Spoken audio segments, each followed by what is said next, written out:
In today's video, I'm going to prove to you that AI written content can rank #1 on Google. I'll be revealing a blog post that I wrote using AI that is currently ranking #1 on Google. I've been working on this experimental website, which is called testprep.com, for a couple of months.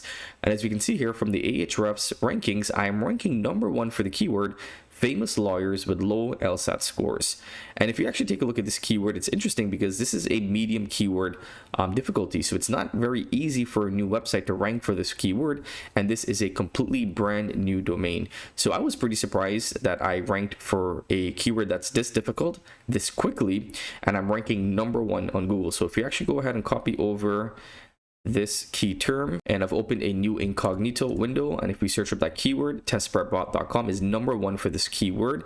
And if I search it up on Google US, again, you can see that we are ranking #1 for this keyword. So famous lawyers with low LSAT scores, here we are, #1. So let's actually go ahead and take a look to see what I did to rank this blog post and how you can take these lessons to rank blog posts #1 on Google using AI. Number one is that this content is all detected as AI. So it's 100% AI detected. So that means that there's not much weight that you can put to originality.ai.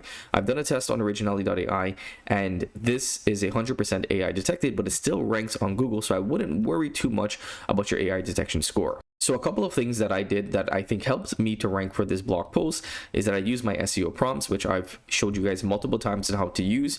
So essentially, I prompt the AI to write in an SEO optimized format to include H1s, H2s, and so on.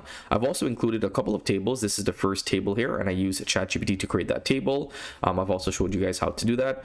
Of course, I've also internally linked.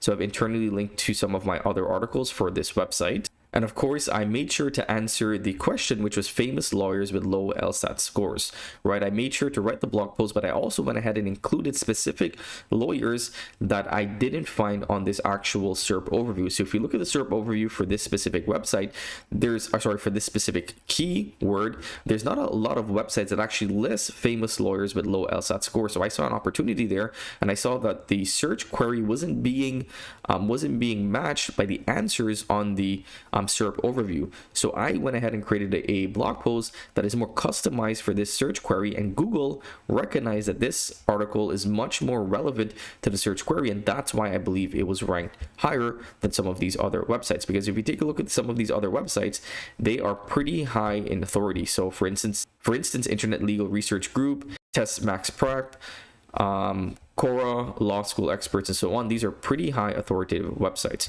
So again, if you scroll down here, again, I have made sure to include some nice bullet points to make the content skimmable, to include an FAQ and a conclusion. But overall, as you can see, this is a pretty simple article. I really didn't do much. I didn't overly optimize this content.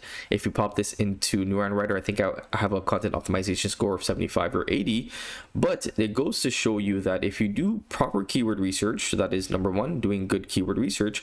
And a good tip is if you find a keyword and you look onto the SERP overview and you don't see that that keyword is being fulfilled, or the blog posts that are writing haven't really written about that specific keyword, then that is an opportunity for you to go after. So for example, again, this keyword is famous lawyers with low LSAT scores.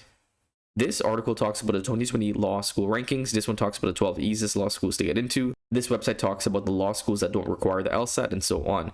So really, none of these blog posts or websites have written about this specific topic, and that's where I was able to find a competitive advantage, and that's where I was able to write an article that will actually rank. So when you're doing your keyword research, do a SERP overview and see if you can create an article that matches the search query a lot better, because Google is all about matching the search results to the search query to satisfy the search intent for the user. So that's a quick video on how I was able to use AI to rank a blog post #1 on Google. Now, if we actually head back over to Ahrefs, we can see the keyword overview for this specific website. We did lose a lot of keywords in the new Google update, but again, as you can see here, we are ranking in the top 10 and the top 20 position for multiple different keywords, and all of this content was used written AI. I either use ChatGPT or I use Claude. Again, as you can see here, the content is ranked. Of course, some topics are going to rank higher than others, but again, as you can see here, once you continue creating content, you can definitely start ranking and growing a website by using only AI written content. So I wouldn't worry too much about my AI detection score. I wouldn't worry too much about using Claude or ChatGPT to create your content. Just do good keyword research, write very in-depth content, and follow the instructions that I've showed you on this channel in order to write better quality content. So I go over in depth how to write the best AI written content on this channel for completely free. But if you want a more in-depth course, then I highly recommend that you check out my paid course. I'll leave a link for that in the description below. So I hope that you guys enjoyed today's video, but most importantly, I hope that you learned something new. If you did, let it be known by giving us a big thumbs up and subscribe to the channel if you haven't already. Until next time, stay well.